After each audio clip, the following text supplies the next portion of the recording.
আল্লাহ তাআলা বলছেন, ইন্নাল্লাযীনা ইউযুনাল্লাহা ওয়া রাসূলাহু লা'নাহুমুল্লাহু ফিদ দুনিয়া ওয়াল আখিরাতি ওয়া আ'আদ্দা লাহুম আযাবাম মুহিনা।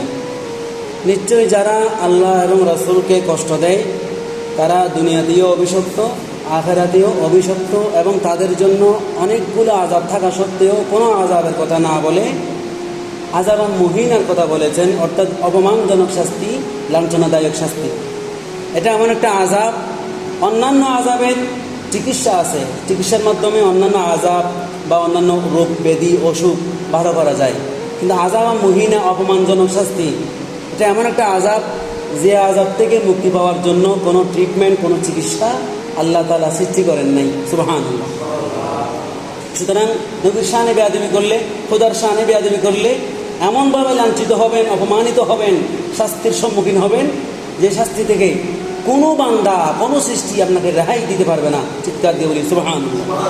এটাই হচ্ছে নবীর শান। আবার নবীর শানের পক্ষে থাকলে, নবীজির প্রেমে আসক্ত হয়ে গেলে আপনার মর্যাদা আল্লাহ নিজেই বাড়িয়ে দেবেন, মুমিন হিসেবে কবুল করবেন। সুবহানাল্লাহ। এখন যারা মুমিনকে কষ্ট দেয়, এতক্ষণ শুনেছেন আল্লাহকে এবং রাসূলকে যারা কষ্ট দেয়, কিন্তু এখন শুনবেন যারা মুমিনকে কষ্ট দেয়। মুমিন কারা? যারা আল্লাহকে বিশ্বাস করে এবং রাসূলকে বিশ্বাস করে, নিজের জীবনের চেয়েও বেশি ভালোবাসে রাসূলকে, তারাই মুমিন। সুবহানাল্লাহ। এটা সূরা আহজাব আয়াত নম্বর 58। ওয়াল্লাযীনা ইউযুনাল মুমিনিনা ওয়াল মুমিনাতি বিগাইরি মাকতাসাবু, কোনো ভুল নাই তাদের, কোনো অপরাধ নাই। অপরাধ না থাকা সত্ত্বেও, ভুল না থাকার পরেও যারা মুমিন বান্দাকে কষ্ট দেয়, আমার আল্লাহ বলেন ফাকাদ ইহতামালু বুহতানাও ওয়া ইসমাম মুবিনা, তারা অপবাদ এবং সুস্পষ্ট পাপ, গুনাহ নিজের মাথায় নিয়ে নিয়েছে। নাউযুবিল্লাহ। অর্থাৎ কোনো মুমিনকে যদি আমরা ভুল না থাকার পরেও কষ্ট দিই, অন্যায় ছাড়া, ভুল ছাড়া যদি আমরা কোনো মুমিনকে কষ্ট দিই, ইমানদার মহিলা হোক বা ইমানদার পুরুষ হোক, আমরা যদি কেউ কষ্ট দিই বা আমাদের কোনো আচরণে তারা যদি কষ্ট পায়, ইমানদার বান্দারা যদি কষ্ট পায় আমাদের আচরণে, আল্লাহ তাআলা ঘোষণা দিচ্ছেন নিজের উপর নিজে জুলুম করে নিয়েছে, নিজের ঠিকানা জাহান্নাম করে নিয়েছে। চিৎকার দিয়ে বলি নাউযুবিল্লাহ। আমরা মুসলমান, সুন্নি, ওয়াহাবি, আওয়ামী লীগ, বিএনপি, জামাত, শিবির, এটা পরের বিষয়। আমাদের প্রথম পরিচয় হচ্ছে মানুষ, এরপর আমাদের দ্বিতীয় পরিচয় হচ্ছে আমরা মুসলমান, 3 নম্বর পরিচয় হচ্ছে কোন ধরনের মুসলমান, সুন্নি মুসলমান না কওমি মুসলমান, এভাবে। কিন্তু আমাদের প্রথম পরিচয় হচ্ছে মানুষ। রাসূল করিম সাল্লাল্লাহু আলাইহি ওয়াসাল্লাম বলেছেন, খায়রুন নাস মান ইয়ানফাউন নাস, তোমাদের মধ্যে ওই ব্যক্তি উত্তম যে ব্যক্তি আরেকজনের উপকার করে। সুবহানাল্লাহ। এখানে এটা বলে নাই যে ওই মুসলমান উত্তম যে মুসলমান অন্য মুসলমানের উপকার করে, এটা বলে নাই। কি বলেছেন? খায়রুন নাস, নাস বলেছেন। নাস মানে মানুষ, মানুষ মানে সবাই, হিন্দু, বৌদ্ধ, খ্রিস্টান, মুসলমান, ইমানদার, বেঈমান, মুনাফিক যারা আছে, যত মানুষ আছে সবাইকে আমার রাসূল সাল্লাল্লাহু আলাইহি ওয়াসাল্লাম এই হাদিসের মধ্যে অন্তর্ভুক্ত করেছেন। আলহামদুলিল্লাহ। তো আমার রাসূল করিম সাল্লাল্লাহু আলাইহি ওয়াসাল্লাম যে হাদিসটি বলেছেন, খায়রুন নাস মান ইয়ানফাউন নাস, তোমাদের মধ্যে ওই মানুষটি উত্তম যে মানুষটি অন্য মানুষের উপকার করে। সুবহানাল্লাহ। আবার অন্য হাদিসে আছে আল্লাহর সেবা করো। সাহাবীরা জিজ্ঞেস করলেন, আল্লাহর সেবা কীভাবে করবো?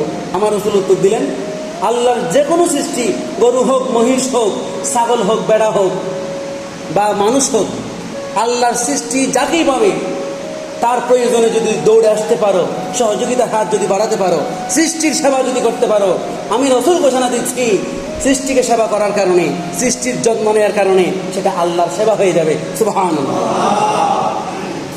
তাহলে আমার পয়েন্ট কোথায়? মানুষ। প্রথম পরিচয় হচ্ছে মানুষ। তো এই হাদিসের বিপরীত কি? খায়রুন নাস মান ইয়ানফাউন নাস, ওই মানুষটি উত্তম যে মানুষটি অন্য মানুষের উপকার করে। এটার বিপরীত কি? ওই মানুষটি নিকৃষ্ট যে মানুষটি অন্য মানুষের ক্ষতি করে। নাউযুবিল্লাহ। মানুষের পর হচ্ছে মুসলমান।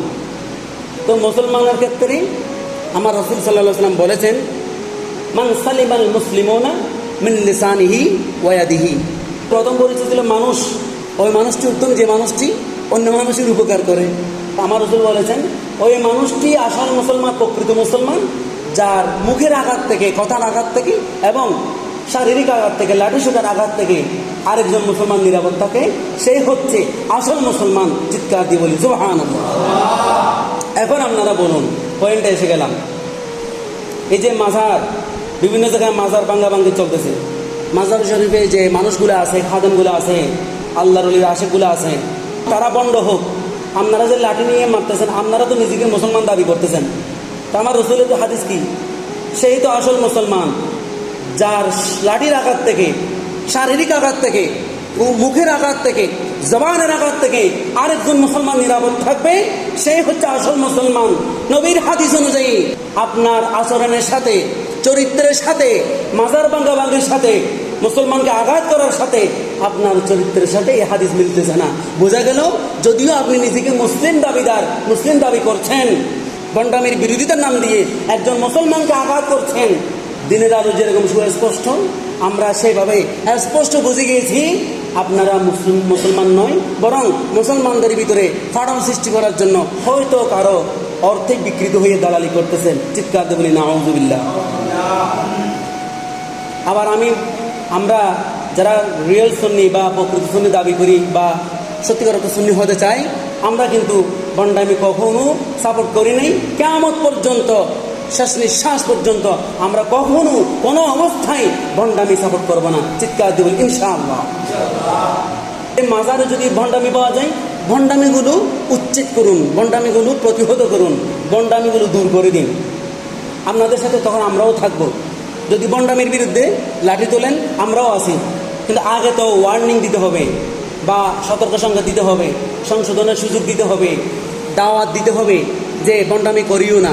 যদি তোমরা ভণ্ডামি করো, 5 ওয়াক্ত নামাজ যদি না পড়ো, ফরজ রোজা যদি না রাখো, সুন্নতে মুআক্কাদা যেগুলো আছে, ফরজ ওয়াজিব সুন্নত, এগুলো যদি আদায় না করো, মাজারে পড়ে থাকলে হবে না।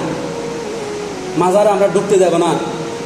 নামাজ ঠিক রাখো, মা বাবার খেদমত ঠিক রাখো, নিজের পড়ালেখা ঠিক রাখো, নিজের ঘুম খাওয়া দাওয়া ঠিক রাখো, মাজারে এসে কোরআন তেলাওয়াত করো, তাসবিহ তাহলিল করো, সেজদা দিও না। এই সমস্ত কথাবার্তা যদি তোমরা আগেভাগে বলে সতর্ক করতে, এরপরেও যদি ওরা ভণ্ডামি করতো, তখন তাদেরকে তোমরা মারধর করতে বা একটু শাস্তি দিতে বা ওখান থেকে তাড়িয়ে দিতে। আন আবি হুরায়রা ক্বাল, হযরত আবু হুরায়রা রাদিয়াল্লাহু তাআলা আনহু থেকে বর্ণিত, তিনি বলেন, ক্বালা রাসূলুল্লাহ সাল্লাল্লাহু আলাইহি ওয়াসাল্লাম, আল্লাহ রাসূল সাল্লাল্লাহু আলাইহি ওয়াসাল্লাম ইরশাদ করেছেন, ইন্নাল্লাহ তাআলা ক্বাল, নিশ্চয় আল্লাহ বলেছেন। রাসূল বলতেছেন, নিশ্চয় আল্লাহ তাআলা ঘোষণা দিয়েছেন, মান আদা লি ওয়ালিয়ান, আল্লাহ বলতেছেন, আমার যে সকল বান্দারা আমার ওলির সাথে, মুমিন বান্দার সাথে শত্রুতা করে, দুশমনী করে, বেয়াদবি করে, ফাকাদ আযানতু বিল হারবি, আমি আল্লাহ তার সাথে, ওই দুশমনে, আউলিয়ার সাথে, ওলির দুশমনের সাথে যুদ্ধ ঘোষণা দিলাম। সুবহানাল্লাহ। এই জন্য আল্লাহ তাআলা বলেন, আলা ইন্না আউলিয়া আল্লাহি লা খাউফুন আলাইহিম ওয়া লা হুম ইয়াহজানুন। সাবধান, সাবধান, আমি খোদা, আমি আল্লাহ ঘোষণা দিচ্ছি, ইন্না আউলিয়া আল্লাহি, যারা আল্লাহর ওলি হয়ে যায়, লা খাউফুন আলাইহিম, দুনিয়াতে তাদের কোনো ভয় নাই, ওয়ালা হুম ইয়াহজানুন, আখিরাতেও তাদের কোনো টেনশন থাকবে না। সুবহানাল্লাহ। এখন আপনারা আল্লাহ তাআলার এই কথাটাকে একটু চিন্তা করেন। আখিরাতে টেনশন নাই মানে জাহান্নামের ভয় নাই, পুলিশের ভয় নাই, দাড়ি পাল্লায় যে আমল মাপ দেওয়া হবে, গুনাহের কাজ বেশি নাকি সওয়াবের কাজ বেশি, দাড়ি পাল্লায় ওজন দেওয়া হবে, সেটারও কোনো ভয় নাই। পুলিশের পার হওয়ার সময় জান্নাতে পড়ে যাবে নাকি জাহান্নামে পড়ে যাবে, সেটারও কোনো ভয় নাই। আখিরাতে ভয় নাই মানে সেগুলো। সুবহানাল্লাহ। ওয়ালা হুম ইয়াহজানুন, আখিরাতে টেনশন নেই। তো আখিরাতের প্রথম ধাপ হচ্ছে কবর, কবরের ভয়াবহতা, আযাব, এ সমস্ত এগুলো নিয়ে আল্লাহর ওলিদের কোনো টেনশন নাই। সুবহানাল্লাহ। বিচার হবে, এটা হবে, সেটা হবে, কত কিছু, কোনো কিছু টেনশন নেই। এনারাই হচ্ছেন আল্লাহর ওলি। সুবহানাল্লাহ। এইরকম আল্লাহর ওলির মাজারে হাতুড়ি দিয়ে, লাঠি দিয়ে, কোন আকলে, কোন জ্ঞানে, কোন বিবেকে আঘাত করতেছো তোমরা? তা আল্লাহ তাআলার শাস্তি ওনার ইচ্ছা অনুযায়ী সাথে সাথেও দেয়, আবার একটু সংশোধনের সুযোগ দিয়ে সময় নিয়ে দেয়। কিন্তু দুনিয়াতে লাঞ্ছিত হবেই হবে, দুনিয়াতে অবশ্যই কঠিন শাস্তির শিকার হবে। কারণ ওই যে আল্লাহ তাআলা বলেছেন, মান আদা লি ওয়ালিয়ান, যারা আমি আল্লাহর ওলির সাথে বেয়াদবি করে, দুশমনী করে, শত্রুতা করে, ফাকাদ আযানতু বিল হারবি, আমি আল্লাহ তার সাথে যুদ্ধ ঘোষণা করি। আমরা শুধু যারা মাজার ভাঙে তাদের দোষ দিলে হবে না, আমাদের নিজেদের দোষও দেখতে হবে, নিজেদেরও ভুল আছে। আল্লাহর ওই মাজারে গিয়েছেন, জিয়ারত করবেন, ঠিক আছে, সেখানে মোমবাতি কেন জ্বালান? আগরবাতি জ্বালাচ্ছেন, সুগ্রাণ ছড়াচ্ছে, এটা ঠিক আছে। মোমবাতি কেন জ্বালান, সেটা অপচয়। মাজারে মোমবাতি দেবেন, অসুবিধা নাই, কিন্তু জ্বালাবেন না। ও যখন কারেন্ট থাকবে না তখন মোমবাতি জ্বালাইয়ে কোনো কোনো মানুষ, কোনো কোনো আল্লাহর বান্দা কোরআন তেলাওয়াত করবেন। আবার কোনো কোনো মাজারে দেখা যায় সুনা মেখে দেয়, সুদা বেঁধে দেয়। এগুলো সবগুলো ভণ্ডামি, এগুলো কোরআন বিরোধী কুসংস্কার। ভণ্ডামি অনেক করেছেন। আপনাদের ভণ্ডামির কারণে আজকে আমরা সুন্নিরা, প্রকৃত সুন্নিরা কষ্ট পাচ্ছি, প্রশ্নবিদ্ধ হচ্ছি, লজ্জিত হচ্ছি জায়গায় জায়গায়। কাসেম নানতুবির কথা কে না জানে? ওয়াহাবিদের, কমিবাইদের গুরু, ওস্তাদ, শায়খুল মাশায়েখ। মানে আমরা তো মাজার শরীফ বলি, কিন্তু ওনার মাজারে যেটা লেখা আছে মাজার মুবারক, মাজার মুবারক। আরও ডেঞ্জারাস, মাজার তারাও মানে, অর্থাৎ নিজের বেলায় 16 আনা, পরের বেলায় 4 আনাও না। এইরকম মুসলমান আমরা হতে চাই না। আমরা কোরআন হাদিস দিয়ে যেটা জেনেছি সেটা আমাদের জন্য যেমন, আপনাদের জন্য তেমন, সবার জন্য সমান। সুবহানাল্লাহ। তো ইসলাম কিছু মানলাম না, সেটা তো করা যাবে না। আল্লাহ তাআলা বলেন, ইয়া আইয়ুহাল্লাযীনা আমানু উদখুলু ফিস-সিলমি কাফা। আল্লাহ তাআলা বলেন, ও ঈমানদার বান্দারা, উদখুলু ফিস-সিলমি, ইসলামের মধ্যে তোমরা প্রবেশ করো, কাফাতান, একটু সুবিধার জন্য মানবো, অসুবিধা হলে মানবো না, এটা করা যাবে না। পরিপূর্ণভাবে ইসলামে প্রবেশ করো। সুবহানাল্লাহ। তা আল্লাহ কোরআনের আয়াত, কালাম, আল্লাহর বাণী।